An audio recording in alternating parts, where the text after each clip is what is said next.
یہ بیٹی زوجہ بننے کا سفر کرتی ہے تو بڑا نازک دور ہوتا ہے، بڑا ہی حساس اور لطیف دور ہوتا ہے۔ رشتہ تو بڑے چاؤ سے اور بڑے ہی سفارشیں لگوا کر منظور کروایا جاتا ہے، اور 4 سال تک جوڑے بیڑے بھیجے جاتے ہیں، اور سلامیاں اور نیک اور عیدیاں بھیجی جاتی ہیں، اور 4 سال تک تو اس نامزد بہو میں کوئی عیب نظر نہیں آتا۔ لیکن ابھی نکاح کے صیغے جاری ہوئے، 1 ہفتہ نہیں گزرا تو ان کے دانت نظر آتے ہیں، ان کی چال نظر آتی ہے، یہ نمک زیادہ کر دیتی ہے، یہ مرچیں کم کر دیتی ہے، اس نے 4 پیالیاں توڑ دی گھر کی۔ سارے عیب ساس اماں کو نظر آنا شروع ہو جاتے ہیں، جو 4 سال تک نظر نہیں آئے وہ 1 ہفتے میں نظر آ جاتے ہیں۔ یہ آنکھیں کیوں بدل گئیں؟ اس لیے کہ ماں محبت میں شراکت نہیں چاہتی، یہ اس کے نفسیات کا مسئلہ ہے۔ اس ماں کی محبت کی شراکت کو محسوس کرے جوان، اور اب یہ برزخ میں ہے وہ لڑکا جو ایک طرف ماں کو دیکھے تو ایک طرف بیوی کو دیکھے، اور بیوی کے حقوق اس کو کچھ اور کہہ رہے ہوتے ہیں اور ماں کا ادب اسے کچھ اور کہہ رہا ہوتا ہے۔ تو یہ عالم برزخ سے کب نجات پائے گا یہ تو اللہ ہی جانتا ہے۔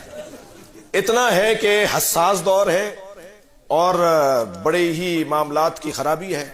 اس ساس اماں کا بھی کچھ معالجہ ہونا چاہیے، اور وہ معالجہ یہ ہے کہ انہیں اپنے احساسات اور جذبات پہ قابو لانا ہوگا۔ انہیں اپنا داماد تو اچھا لگتا ہے جو ان کی بیٹی کو وقت دیتا ہے، گھمانے لے جاتا ہے، تفریح کے لیے لے جاتا ہے، مگر انہیں اپنا بیٹا اچھا نہیں لگتا جو ان کی بہو کو وقت دے رہا ہوتا ہے۔ ایک جیسا رکھو نا، داماد تو اچھا ہے۔ میں مخاطب اول تو مردوں کو اور لڑکوں کو رکھ رہا ہوں اس وقت۔ میرے سامنے کے جو مخاطب ہیں وہ تو لڑکے ہیں اور مرد ہیں، لیکن بہرحال آواز تو خواتین تک جا رہی ہے، اور آواز نہیں جا رہی تو بعد میں تصویر چلی جائے گی، ویڈیو چلی جائے گی، تو بات تو پہنچے گی۔ یہ جو بچی ہے نا، بیٹی ہے ہماری، یہ ہماری جو لڑکی ہے، ہماری جو دختر ہے، یہ جو بیوی بننے جا رہی ہے، اس کے بارے میں ایک اور تشبیہ کا سہارا لے رہا ہوں میں۔ آپ نے گندم اور چاول کی فصل دیکھی ہے نا؟ چاول کی فصل اور گندم کی فصل میں فرق یہ ہے کہ گندم کو جہاں بویا جاتا ہے اسی جگہ سے کاٹا جاتا ہے، لیکن چاول کو جہاں بویا جاتا ہے وہاں سے کاٹا نہیں جاتا، اس کے لیے زمین بدلنا پڑتی ہے۔ پودا کچھ بڑا ہو جاتا ہے، پھر وہاں سے نکال کے کہیں اور لگانا پڑتا ہے، تب چاول کی فصل تیار ہوتی ہے۔ بس لڑکے میں اور لڑکی میں شاید یہی فرق ہے۔ لڑکا اپنے باپ کے گھر باکمال ہوتا ہے اور لڑکی شوہر کے گھر جا کے باکمال ہوتی ہے۔ یہ اپنے شوہر کے گھر جا کر کمال پر پہنچے گی۔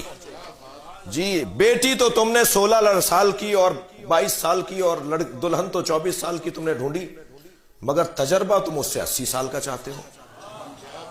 یہ کیسے ممکن ہوگا؟ اسے یہ کام نہیں آتا، اسے وہ کام نہیں آتا، اسے یہ سینا نہیں آتا، اسے بھلا کام کرنا نہیں آتا، تو یہ تو بھائی 80 سال کی عورتوں کو آتا ہے، تو پھر لے آتے اتنی ہی عمر کی۔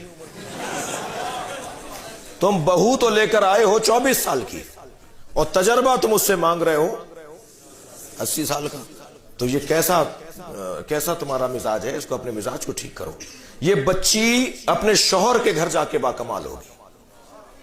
لہذا ایک خاتون اور ایک فرد 10 لوگوں کو سمجھے یہ زیادہ مشکل ہے، یا 10 ایک کو سمجھ لیں یہ زیادہ آسان ہے؟ 10 لوگوں کو ایک کو سمجھنا ہوگا جو نئی دلہن آئی ہے۔ یہ ایک 10 کو سمجھے گی، اسے بہت وقت لگ جائے گا۔